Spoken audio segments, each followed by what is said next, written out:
Welcome back to the Real Estate 401k Show. I'm your host, Mike Weinstein, alongside Justin Frederick and Ryan Gerdes. You're going to want to go ahead and text the word jobs to 623-AZ-RECON. That's jobs to 623-AZ-RECON. All right, Justin, jobs reports and fun stuff. And Jerome Powell and people getting fired and all kinds of good stuff in the news these days. But wanted to break it down. I wanted you to dive into some of the numbers as far as jobs reports, unemployment rates, but more importantly, I really want to get into, because nobody really cares about the specific numbers. Right. But how does this impact us as buyers, and when the hell are rates going to go down?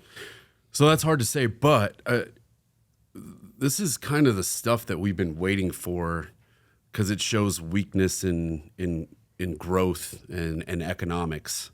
So a lot of times when you start to see that, how do you combat weakness in economic growth? You reduce costs of things to increase activity. So basically, the July numbers came in last Friday, showing that only 73,000 jobs were added to the U.S. economy, which the projections... Is that net or gross? That's gross. The projections were showing 100,000 were going to be the numbers. And a lot of times you see that number exceeded. And when you see that number exceeded, typically we see rates go up because it's showing growth. Where are they extracting this data? ADP, typically. A lot of the payroll companies are supplying this information. But the surprising number that came out was, out of that 73,000, 94% of that job growth came from healthcare and social assistance combined.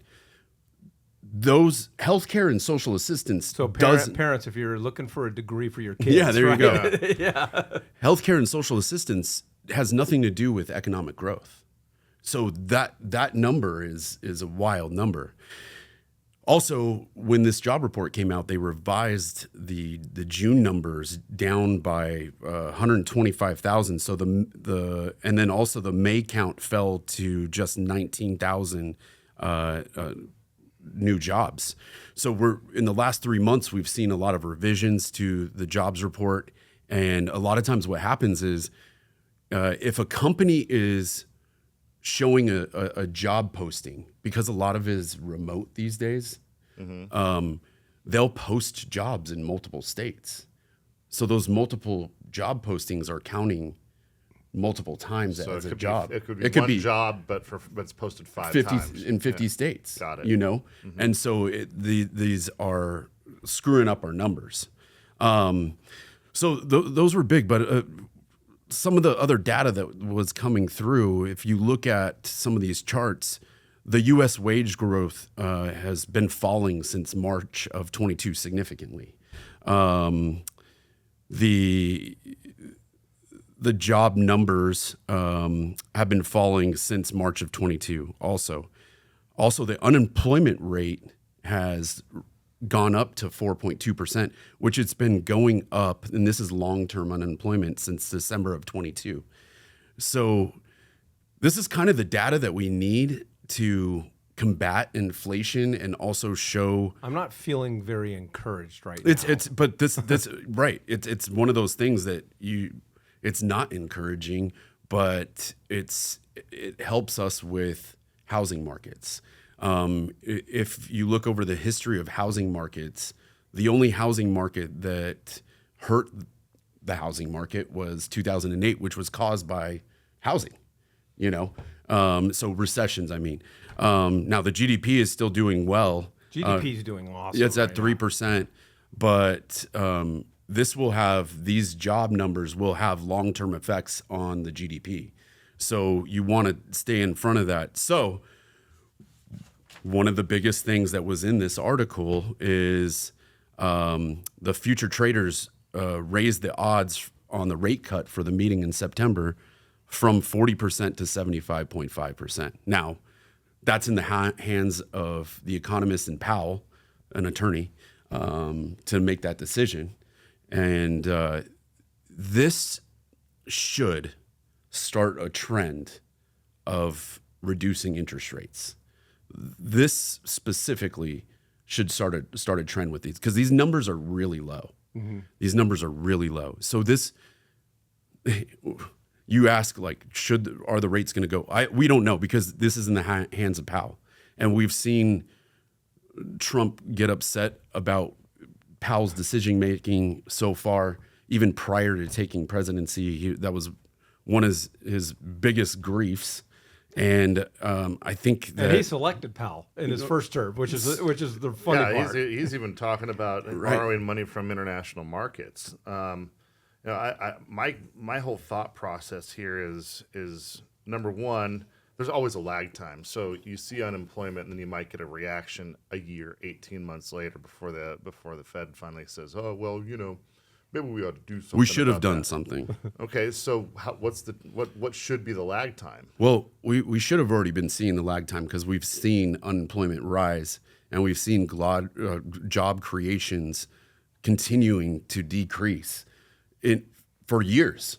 So we should be making a move sooner rather than later. And I think that, Powell, based on his press conferences after their decision making, he's been waiting for suffering to come around. And I feel like we're there. We're there. I don't know, man. I still feel like we need a little bit more bleeding. I still feel like there's a lot of people that got free money during COVID. I feel like there's a lot of just, a lot of handouts going on, and people are still, still accustomed to just getting free stuff. And like, this is just me, like, when I'm talking to people in the trenches. A lot of people are entitled. They feel like they should be, still getting those handouts because whatever reason. And so I'm over here thinking, have we heard enough? Because we all did really well, particularly in the real estate market. 100%. In a matter of 18 months, we were turning people who were, kind of living paycheck to paycheck into millionaires. It was, pretty damn close, right? And so, they were feeling really, really good, and spending like millionaires. Yeah, let's say that they went from a 1 to 100. Now they're going from 100 down to like a 70. And I'm not saying they need to go back down to 1. Because that's just kind of how economic growth works and how the real estate growth works. But I just don't know. Like, I think that there's still some people out there that probably haven't gotten the hint, that are still racking up their credit cards, that are still putting down very minimal down payments, that are still kind of. I agree with you. So. But this is not just me playing devil's advocate. This is like, I'm seeing some of these people still be irresponsible with money. And so. Well, I think that's Americans in general. And I love my country, but I feel like a lot of those people aren't going to learn that lesson until they actually go down completely. Not even, if they're still sitting at 1, they're still making it, and they're not going to learn the lesson. And I agree. I agree.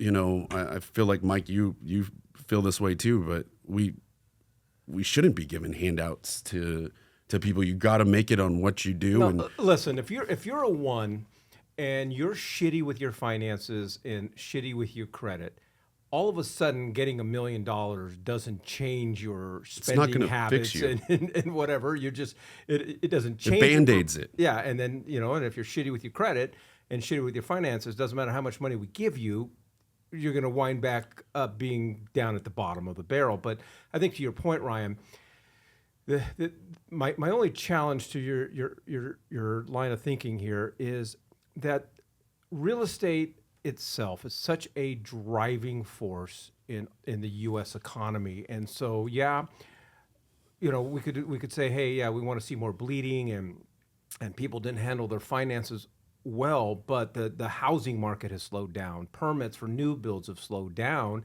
and a lot of this has to do with interest rates. And so I think what Trump is saying is, his perspective is this is the last component to him, and I'm not taking any political side Sure. here. Big beautiful bill's working, tariffs are working. GDP is up 3% in Q2. We've got all this international money pledge for the U.S., but we gotta stimulate the real estate economy. We got to get that going. We got to get builders making money again, and GCs back to work, and agents and people being able to buy homes and so forth.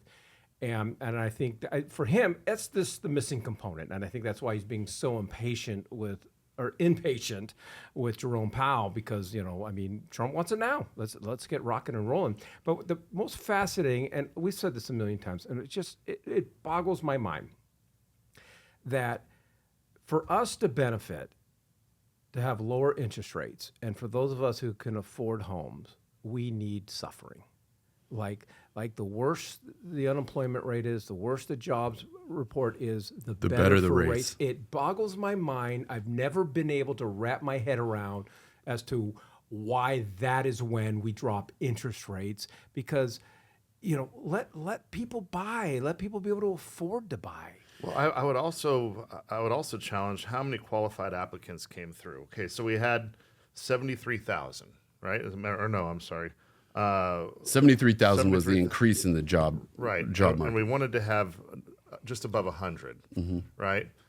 So we had 73,000. How many people raised their hands? Oh, let's say they needed to have a minimum of a bachelor's degree, or or maybe even not. Whatever the qualifying factors were, how many people raised their hands and said, "Yeah, I would like this job," and they were qualified, versus how many jobs were actually created?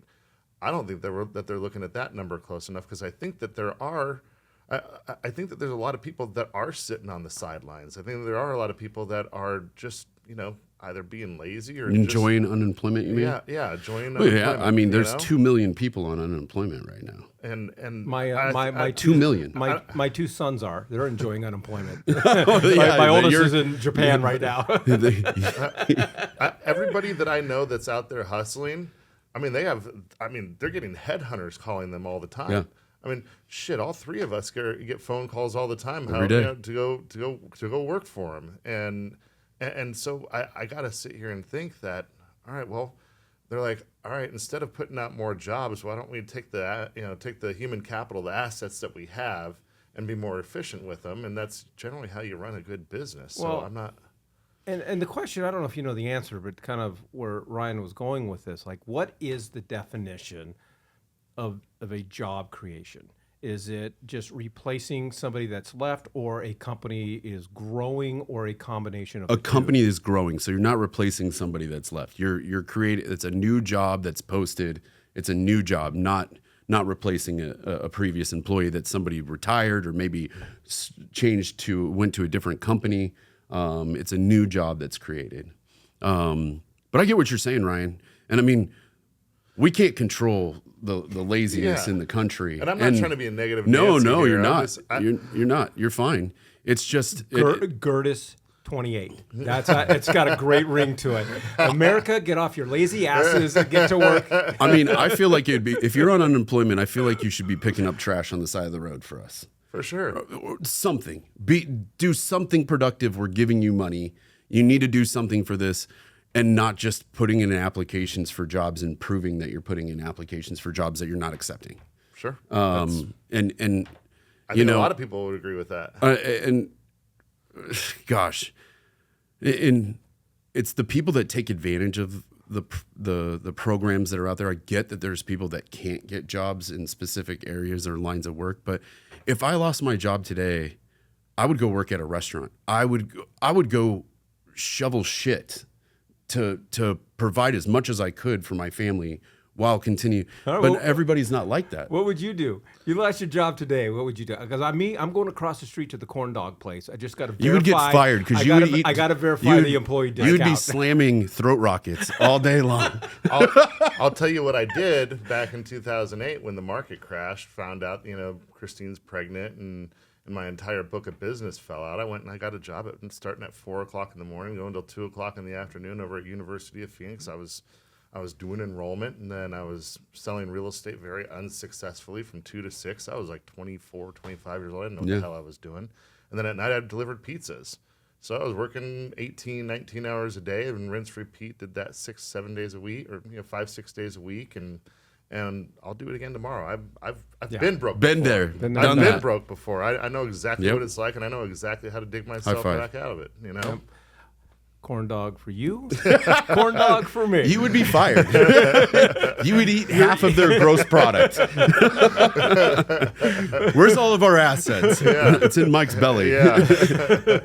All right, so let's wrap it up with this. And this is nothing new for people who've been listening to our podcast. So, if my money's on that Jerome Powell is going to feel the pressure, and he will lower rates in September. What I don't know, and I don't have any idea of what that means. Are we talking about a quarter of a point, a third of a point, a half a point, a point? That I'm not even going to guess. But I think he will lower rates in September. You have something to say? Yeah, I would, because I think this might change Jerome Powell's mind. Depending on if they're he's an avid listener, and he loves corn dogs. If Jerome Powell and Trump are butting heads, and he's taking it to heart, Trump tweeted on Friday. He said, "Jerome too late Powell, a stubborn moron, must substantially lower interest rates now. If he continues to refuse, the board should assume control and do whatever everyone knows has to be done." And that's what he posted on Friday of last week. So he's not going to outright fire him. He's calling for a coup. I mean, he called him a moron on social media, publicly. If Donald is that Trump, not what we're doing right now? I mean, dude, it's like my dad. Like when my friends would come over when my dad was alive. If my dad called you an asshole, like that was a badge of honor. Yeah, like, I mean, he liked you. Yeah, dude. So if I got into a So tiff with Trump and he called me a moron, I'd be like, yes, I've arrived. Somebody's finally noticed. doing it. No such thing as bad press. Right, yeah. So to my point, for buyers and investors that can afford to buy right now with where interest rates are, is there pressure to get something done prior to September, assuming that rates are going to drop, and take advantage of the sellers right now and have that option to refinance? Or let's just kind of wait and see till September, let rates drop? My fear is if we wake up and rates are in the very high fives, we see a 5 in front of that number, my fear is home prices are going to start to go up. That inventory, to me, is going to get eaten up really quick. We're seeing rates. We have VA rates now back in the 5s. And we've seen conventional rates drop to the mid 6s right now. Last year, when we started seeing stuff like this, we already saw a pickup in the market. Now, it hasn't been that long, but I'm not seeing any. The phone's not ringing more, So I don't know if the 5s is going to really make a difference, but there's just hell of deals out there right now. I mean, we could talk about the one that you put in an offer with last night and what they came back at. Yeah, we'll save that on Friday's episode. I mean, the deals are incredible right now, and I'm just such a fan of getting those deals because we're talking thousands and thousands and thousands of dollars that is being left on the table from sellers, and buyers are just picking it up off the floor as they drop it down. And it's funny on this deal, and I'll get into Friday's stories on Friday, but the way that we postured it with the seller kicking in concessions, our buyer is rate's going to be 4.75, I think you said, on a 15-year. Yeah. So, yes, I'm intimidated, Mike. I don't want to go shopping for homes because Justin's saying rates are in the mid-6s. They don't have to be in the mid-6s if you negotiate go a 15-year too. Mm-hmm. And I mean, negotiate proper. And our buyer was thinking logically about the conversation too that we had. And this is a teaser for Friday, but we'll get more into that. And he understood and had a quick reaction to that. So huge. All right, last question, because I think it's important to be clear about this. If we wake up on September 15th and Jerome Powell announces that the Fed rate drops, he's dropping it by a point. Let's just say that happens. Doesn't mean that mortgage rates have dropped by a point. And what has to take place for for the Fed rate to truly impact the mortgage rates? Because that's what we get. Oh my gosh, Mike, I saw in the news Fed rates dropped to 5.5%, so let's go out shopping for homes. One doesn't necessarily automatically equate to the other. Yeah. Now, if he drops it, I have a follow-up question for you on that one too. Okay. So go ahead.